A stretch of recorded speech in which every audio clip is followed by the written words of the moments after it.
Hello and welcome to the channel. My name is Annalisa and this is going to be the Quarter Year Crisis book tag. This tag was created by Roshan of Roshan's Reading, and I was tagged by Lois of Lochin Reads. There's no way they'll keep doing it if I turn the camera on them, but my cats are playing pawsies under the door and it's very distracting. I'm a little late on this, as we are now approaching the end of the second quarter, but that's still a month off, so I figure it works. First of all, how many books have you read in the year so far?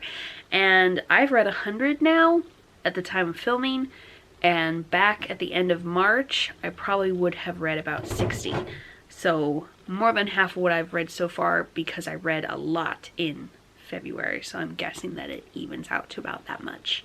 Number 2, are there any books you think might be a 2022 favorite? And there are several. One is The Girl Who Fell Beneath the Sea. I got an arc of that and wow, I loved it so much. It reminded me of some of my favorite animes, but also was told very well in the novel format, and it has a sweet romance and sweet side characters, really cool world building, and felt epic and legendary whilst being told in fully fleshed out prose. So that's a lot to manage and I was really impressed. Plus it was just very up my alley. Other contenders are Blanca y Roja and Daughter of the Moon Goddess. Have you given any 1 stars, or what is your least favorite book of the year? And I haven't given any 1 stars this year yet. I am thinking about starting to do star readings in my wrap-ups, but I forgot to do that in the one I most recently filmed. So I might be starting doing that. Basically, I only give 1 stars if I think there's something actually actively harmful about the book, like it has really negative stereotypes of people or something like that, or it has super non-challenged racism, homophobia, etc. Whereas if I just really didn't like a book, it usually gets 2 stars.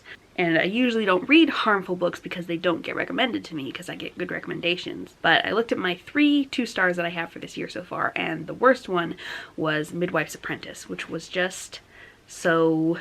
I didn't even read half of it, so I didn't bother to include it in any wrap-ups. I just had such an unpleasant time trying to read. I think I read the first 30% of it, then skipped to the end, and the end wasn't even good. Like, she didn't meet... The main character is an orphan who is treated horribly, including by the midwife she's the apprentice to, for at least the first 30% of the book. No one at all is kind to her, and I just couldn't deal with that for that long. And it reads like a middle grade, and I'm pretty sure it is a middle grade, and middle grade are almost never that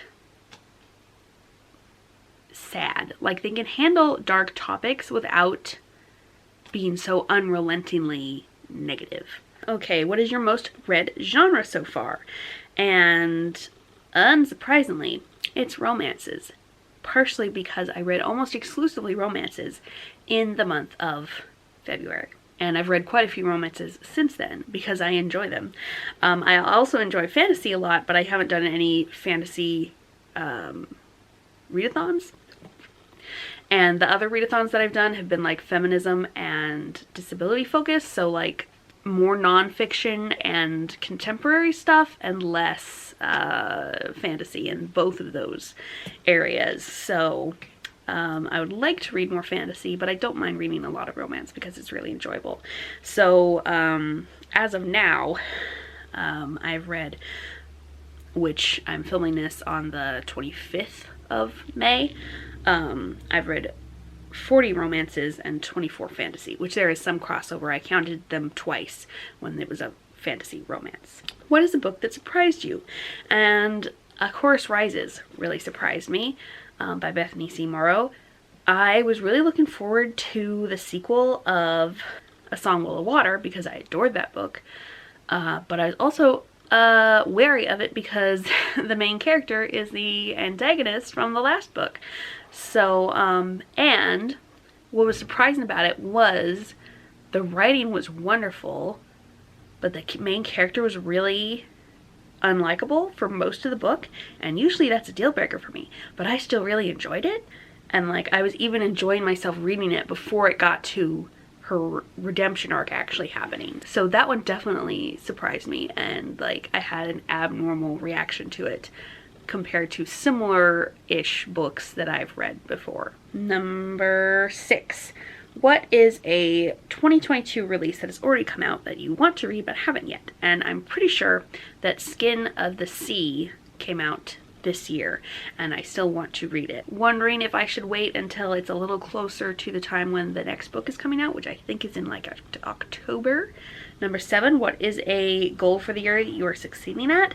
And I am so far succeeding at reading a lot of disability representation, own voices representation, and a lot of BIPOC own voices representation. So since I have an even 100 books, it's easy to see that I have 58% BIPOC authored books that I've read this year, and I'm not sure the percentage of disability rep, but it's significantly more than last year. I really got into the disability readathon this year. What is a goal you need to focus more on? And asexual rep, definitely.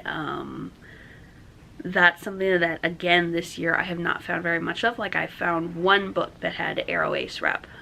It was All for One, which is a really cool gender-bent Musketeers-inspired story. It has a disabled main character with POTS, and there's a side character who is Arrow Ace, but I don't think it's own voices for the Arrow Ace. It is for the POTS.